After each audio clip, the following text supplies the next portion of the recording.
Hey folks, it's Rising Nomad, and in this video we're going to talk about dating in the life of a digital nomad and the challenges, because this is actually, when I look into the lifestyle, this is the one part that I don't think I've nailed in any way, shape, or form.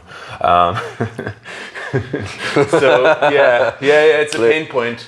So Shaun, how's it going? You're an anthropologist, and I'm sure part of anthropology is you study how people date and procreate throughout history and cultures in the world, right? So it's not a focus of mine, but it's I guess human connection is a fundamental human need. We need to feel connected, just as nomads want to feel part of a community. Part of that is really the social connection, and obviously relationships are another form of connection, social connection. And we do kind of need that, I guess, as human beings. I've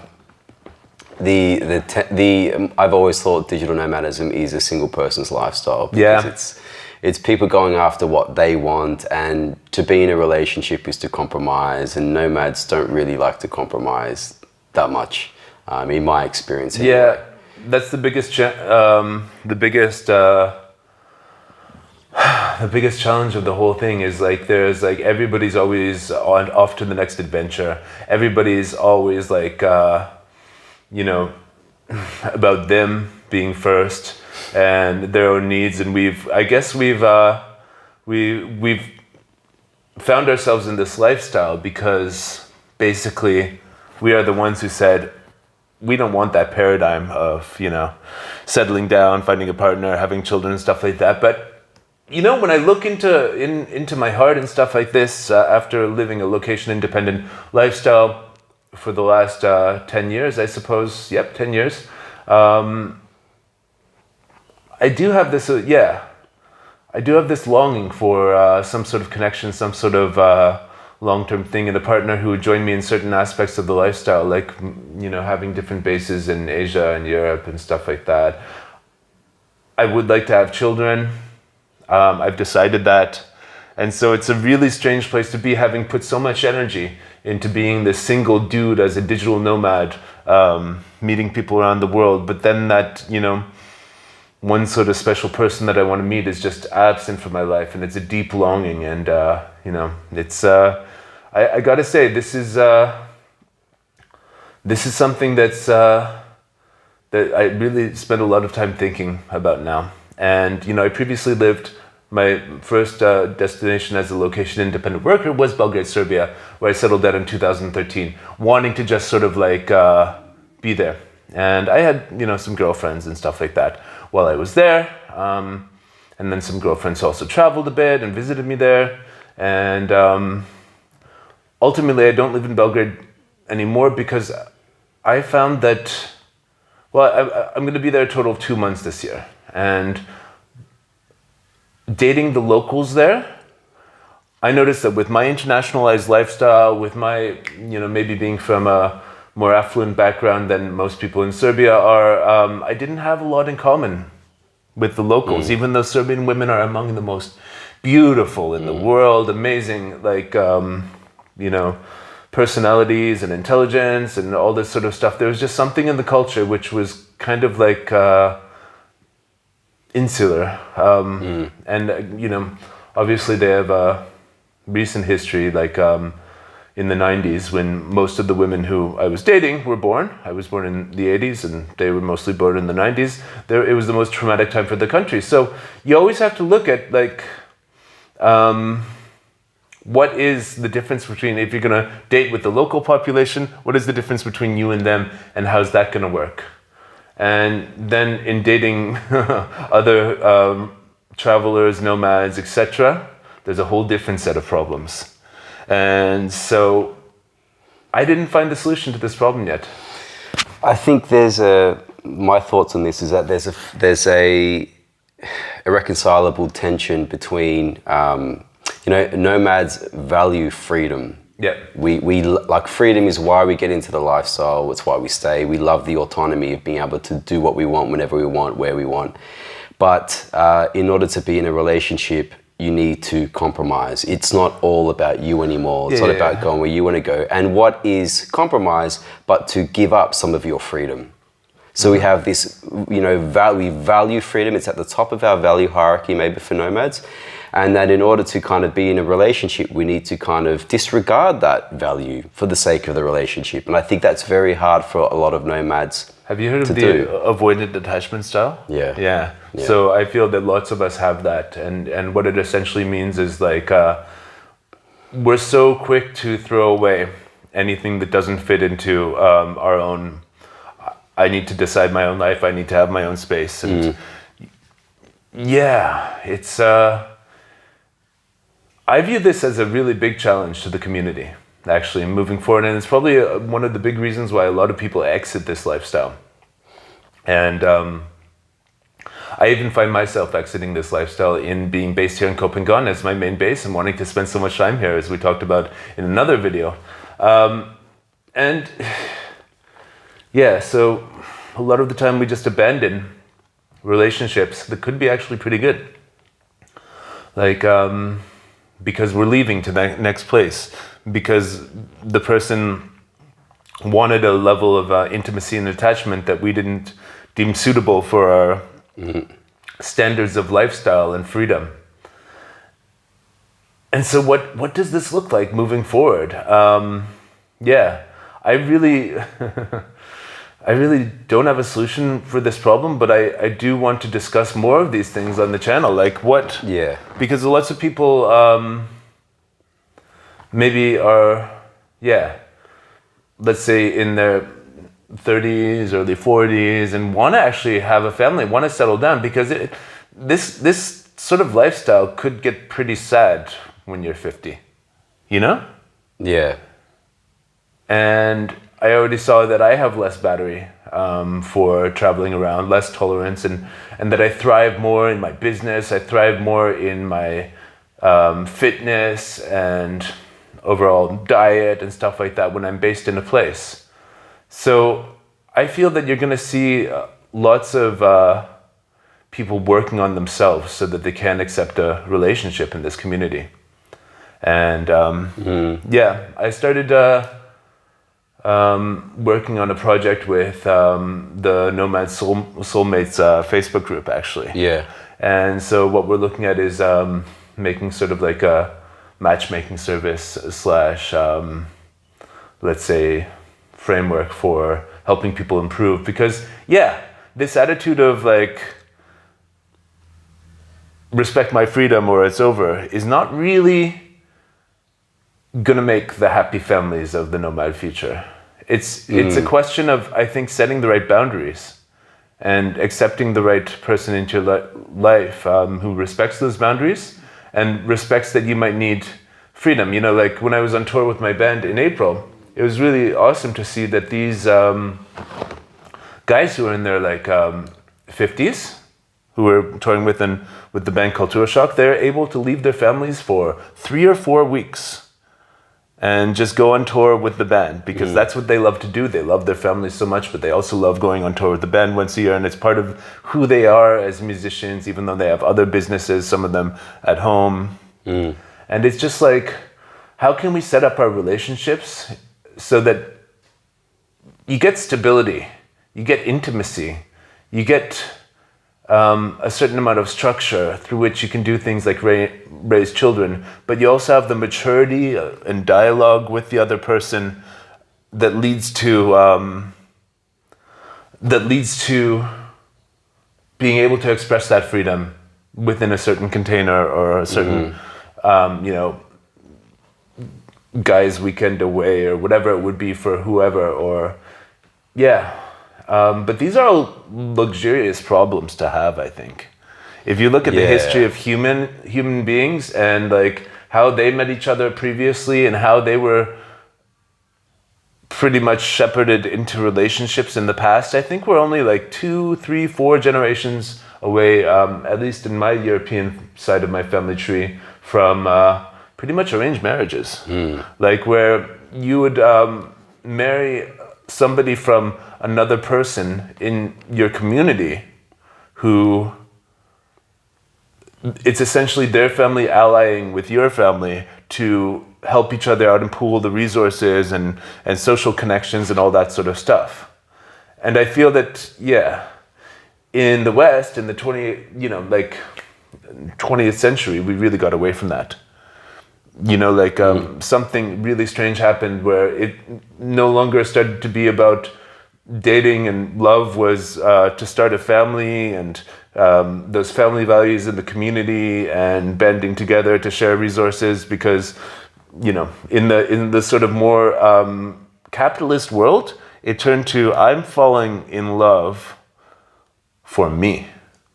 And no doubt the divorce rate skyrocketed in the 20th century, because people were thinking about themselves. They're thinking, whereas before, if you were in most of these marriages, my grandmother, for example, or great-grandparents, they stayed in those marriages even if they weren't happy, for the kids, for the community, and even if it was a loveless marriage. And certainly in lots of places, especially aristocratic settings, this was the norm for a lot of human history, and that's what banded everybody together. So, but then the affluence of the capitalist success of the post-war 20th century brought us this, I'm falling in love for me sort of thing. And then afterwards, what are we shifting into now?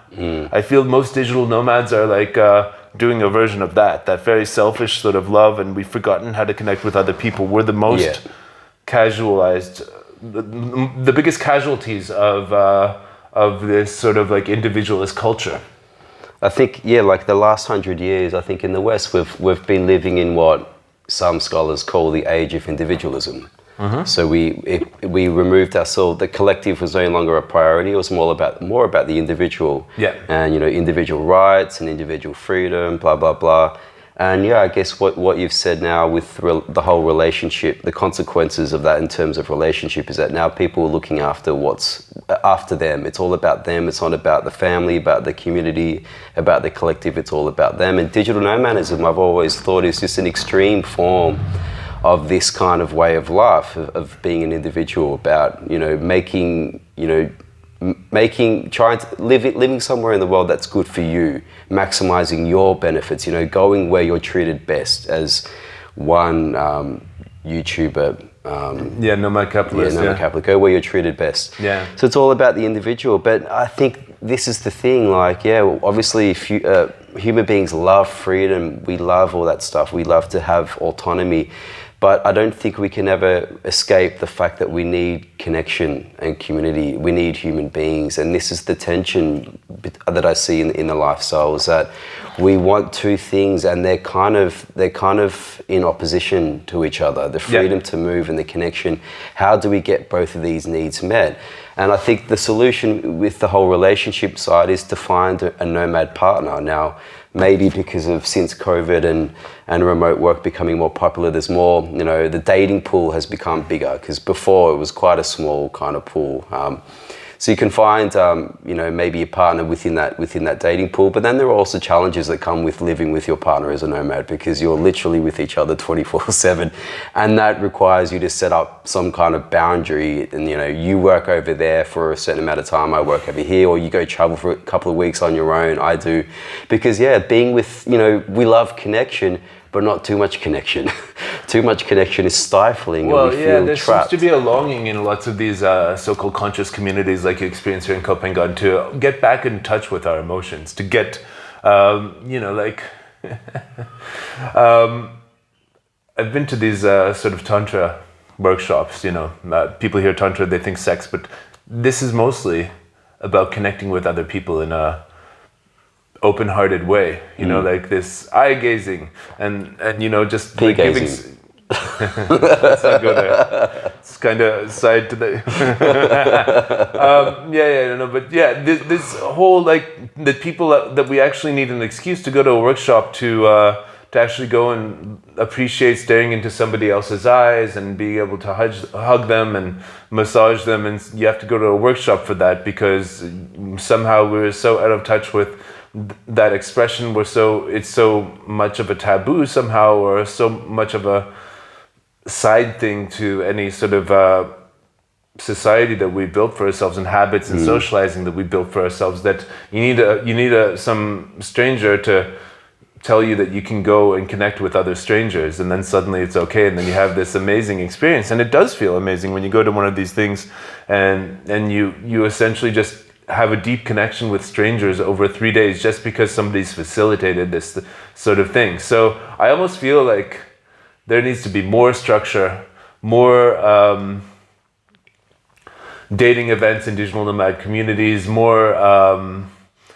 just like people posting videos of themselves online. Because this is the thing, when I'm on these Facebook groups, like, first of all, I've never posted on the Nomad Soulmates Facebook group, because so many people that I know are on that platform, on that Facebook group, and like, it's kind of like I'd be feeling a little bit vulnerable to sort of share what I'm looking for in a relationship with all the people that I work with and have met in person, and friends, you know, like that are on that thing. But you're doing it now. Yeah.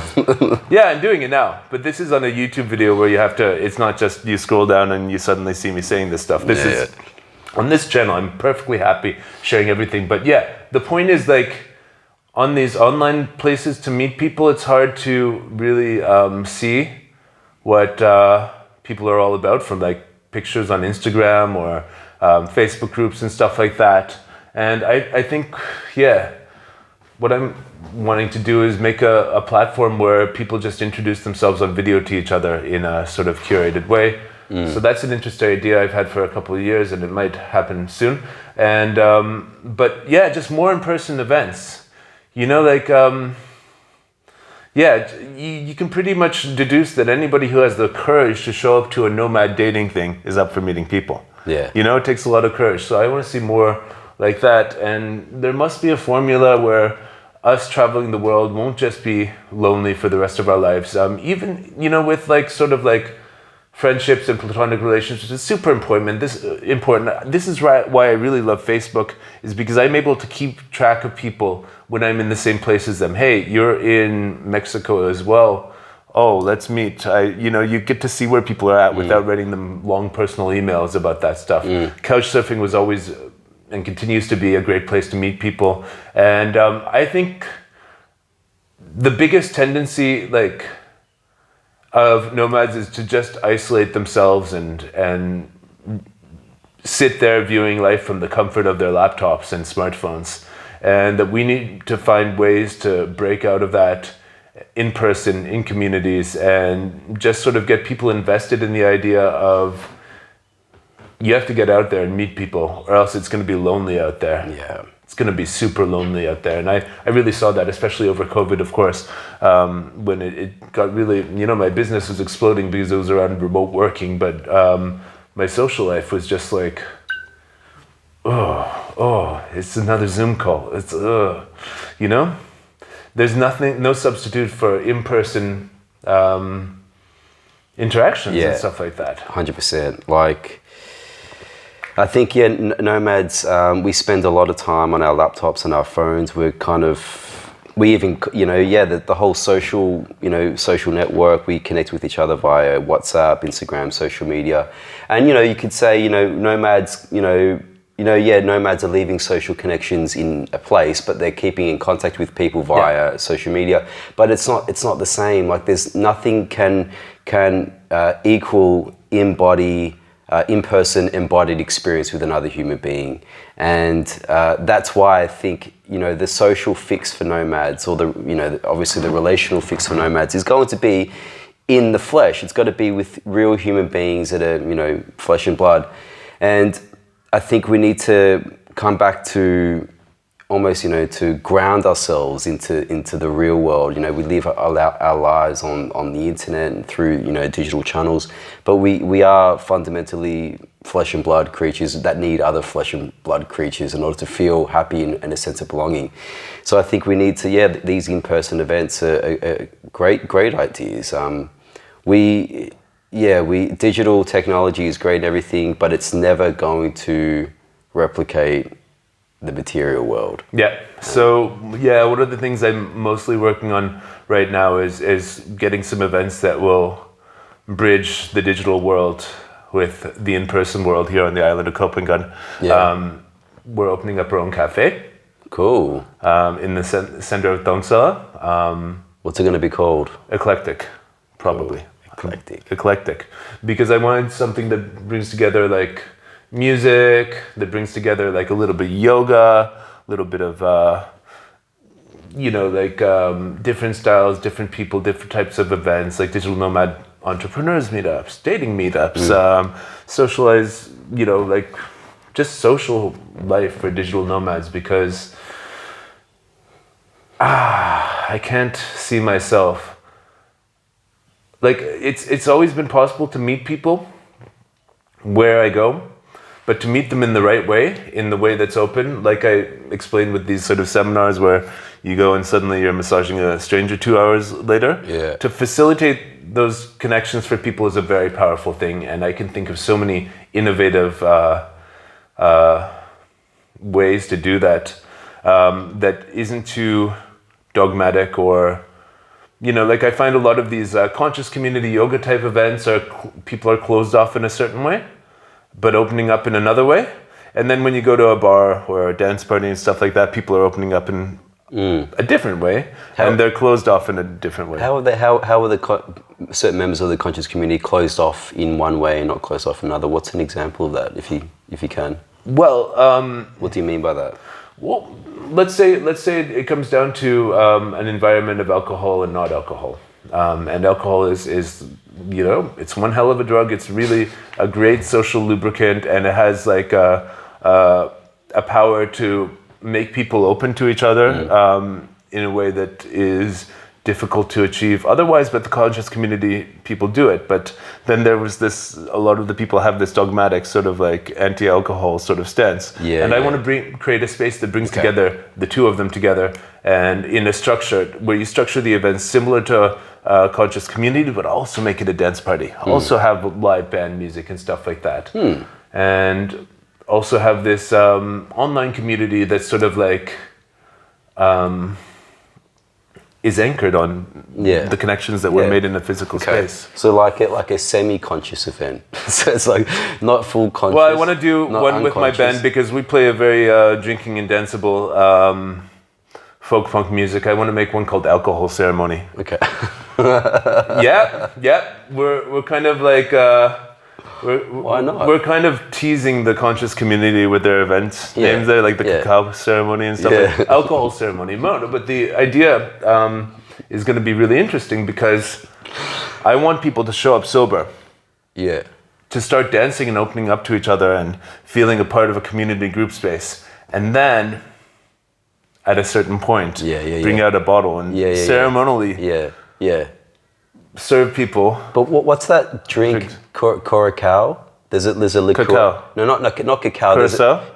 Because it sounds like cacao. Yeah. It looks like cacao. You can do one of those ceremonies. And so I mean, that's great.